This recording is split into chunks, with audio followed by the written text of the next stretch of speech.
All right, now we go back in time to the second reading, and there are two options for the second reading, so we'll actually do both of them.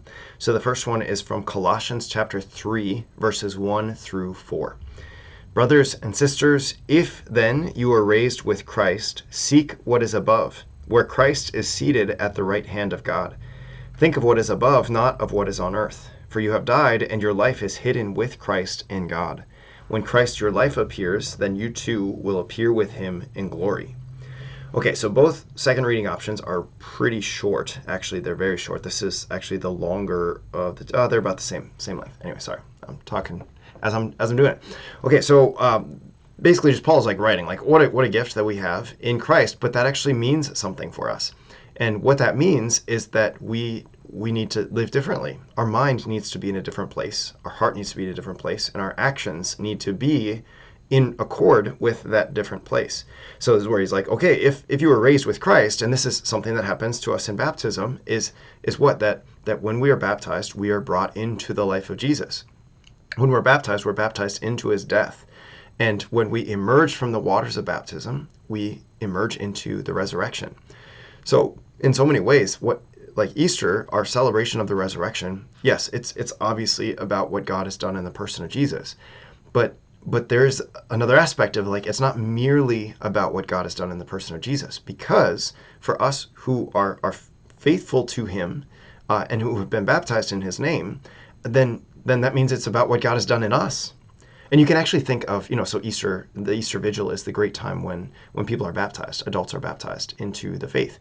And so you can imagine people who are just freshly baptized attending Easter Sunday Mass. And I know the Easter Vigil goes super late, and so people who go to the Easter Vigil probably don't go to Easter Sunday morning. But you can imagine if they do, and even if they don't, Paul's still writing to them, okay, now you've been raised with Christ. Now you've been given this new life. You've been initiated into supernatural life. So if you were raised with Christ, seek what is above, where Christ is seated at the right hand of God. Think of what is above, not of what is on earth.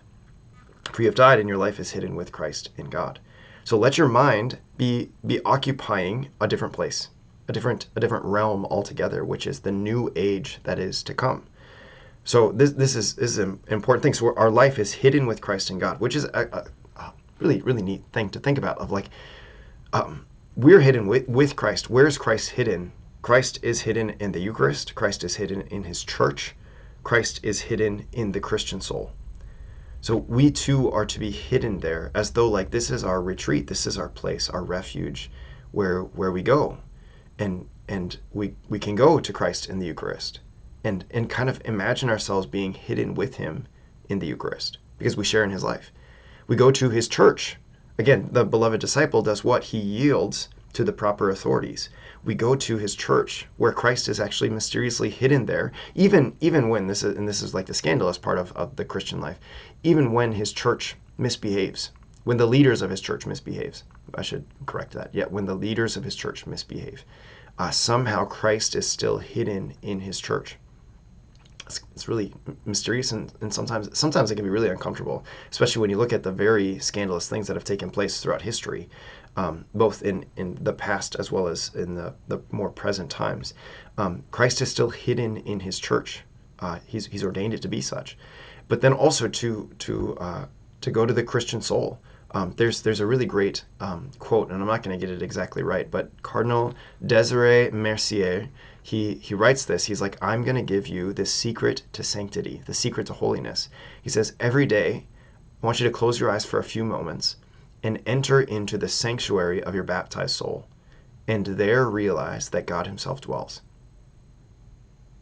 That's what a beautiful thing, that the Lord dwells with you there, and so you can be hidden with him in this like sanctuary that is inside of you, in your soul, that came to you, that was built and dwelt in at your baptism. So incredible. So your life is hidden. When Christ your life appears, then you too will appear with him in glory. Okay, beautiful.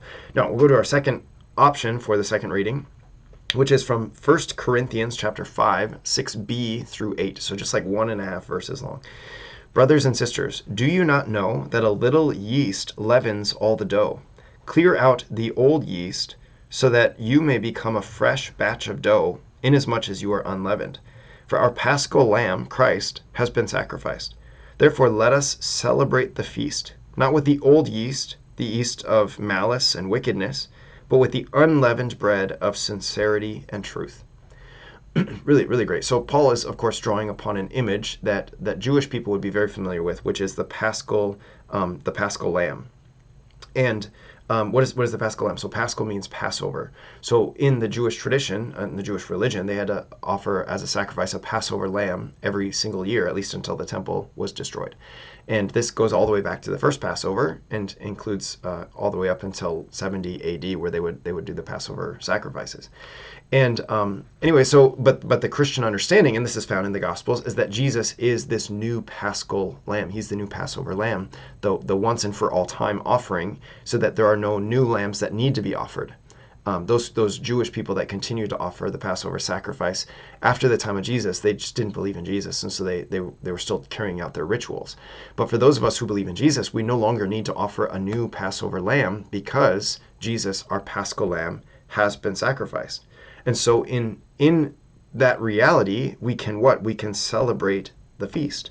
And so Paul begins by, this kind of, strange thing. Do you not know that a little yeast leavens all the dough? Clear out the old yeast so that you may become a fresh batch of dough. So he's like, okay, the old rituals that were found in the faith of our ancestors and the religion of our ancestors, those can all be cleared out because now there's a new yeast that becomes a fresh batch of dough. Inasmuch, he says, as you are unleavened, which is like an interesting thing, unleavened by what we're untouched by the corruption of the world, untouched by that, and so therefore we can celebrate the feast, the new Passover feast, which is the Eucharist. We can celebrate that insofar as we are not engaging in the yeast of malice and wickedness, which brings further corruption into our lives and into our souls, but instead the yeast of unleavened bread of sincerity and truth. Those things that Jesus came to bring into our lives, sincerity and truth. The Father seeks those who will worship in spirit and in truth. So there's a connection with the Passover sacrifice that is connected to the sacrifice of Christ that then all brings together the Christian feast of the Eucharist. Which, of course, again, you can imagine people who are just baptized. Now they get to celebrate the Mass. They get to be a part of the Mass by receiving their Lord in Holy Communion in a truly marvelous way. They get to celebrate the feast that the Lord provides. An incredible gift. So good. Okay, there we go. I hope and pray this was a helpful Bible study. I hope and pray that you have a deep encounter with Jesus when you attend Mass on Easter. If you're watching this before the Triduum, that you're able to make it to the Triduum liturgies, if at all possible. They're so rich and so good. Just to be able to enter into this sacred week with the Lord and to walk it with Him, to live with Him in this Holy Week. I will look forward to seeing you next week. God bless you.